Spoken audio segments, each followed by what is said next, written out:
Hi everyone, welcome back to this latest update for Blackwood N Gauge layout. We're looking at the bridge that I've been working on the last couple of weeks, and you will now see that it is more or less complete. The track underneath, the last update I gave you, that track all had to be ballasted, and as you can see it has now been ballasted. The rails have been painted along their sides to give them the rusty look. There's a little bit more weathering to be put on. You'll also see the cable trunkings being put in along the side as well. And as I say, the bridge itself is now complete in terms of the footpaths are on, and this new, or not new, recovered street light from the old footbridge that used to be away over there has been put in here. Still to be wired up, but it's been checked, it is working. So if I come back, you can now see we have the two bridges. There will be another bridge to go in here to cover just a single track, and that will complete the bridge over the top. The only other thing that's to be done here is obviously the white lines that you can see up there. That's obviously got to be continued down here.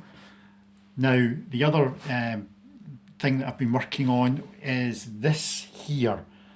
Now as you can see, a couple of videos ago I showed you, I put in, using Woodland Scenics, I put in the rock face, and I'm quite happy with the rock face along here. It's obviously still to have all the bushes and greenery put onto it, but the actual rock face itself I'm absolutely happy with. I carried that rock face round to this side here into the tunnel mouth, and this bit here I'm absolutely fine with. I was not at all happy with the finish on this side of this rock face, especially along here. It would just look very, very smooth. So I had a wee think, and I actually have now constructed or put in using the Pico retaining wall, and as you can see, the retaining wall is now in front of the rock face.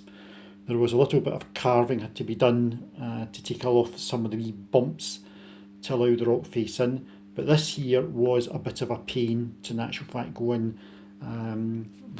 It's 4 sections of walling. It's on a curve, but it does in actual fact lean back as it should do, and I don't know if I can pick that up. I think maybe if I come back down here, and if you look through there, yeah, you can see how the wall curves around and it leans back. I didn't get it right the first time. I cut the wrong bits of the plastic because although it looked as though it was level, when I went down to eye level, the top of the retaining wall was going up and down like a Himalayan mountain railway. So I had to skate through to Edinburgh to Harburn Hobbies and pick up another pack of Pico N Gauge retaining walls. Second time round, a bit more successful, and I'm really actually quite pleased with that. Again, all the greenery along the top still to go, but it does give you, I think, quite a good idea of what it will look like coming into the tunnel mouth.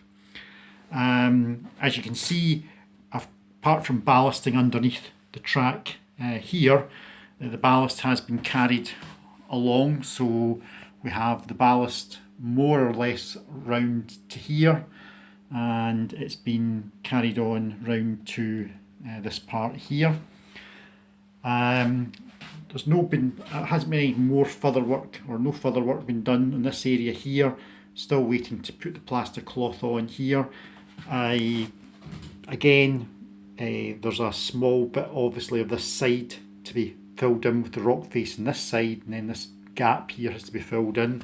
The wall itself is complete. I've just actually finished. There was a slightly late design change to this bridge here. I thought there would actually be some sort of pillar coming up here, but in actual fact there's no pillar. So when I actually had put this in, I'd cut it slightly short. So this morning The camera here, my phone camera is not really picking up too well, but at the end there was a small gap. I've actually cut a piece of retaining wall and I've fitted that in, and it looks pretty neat. It's matched up really well. Pleased with the ballasting. As you can see, ballasting looks pretty neat and tidy. Does take you a bit of time, but it pays off dividends when you're actually looking at the layout, maybe through a camera, or you take photographs of it, and it's obviously zoomed up, and you can then all of a sudden you can sometimes pick out the bits of scenery that you perhaps have not done correctly, but I'm quite happy with what I've done so far.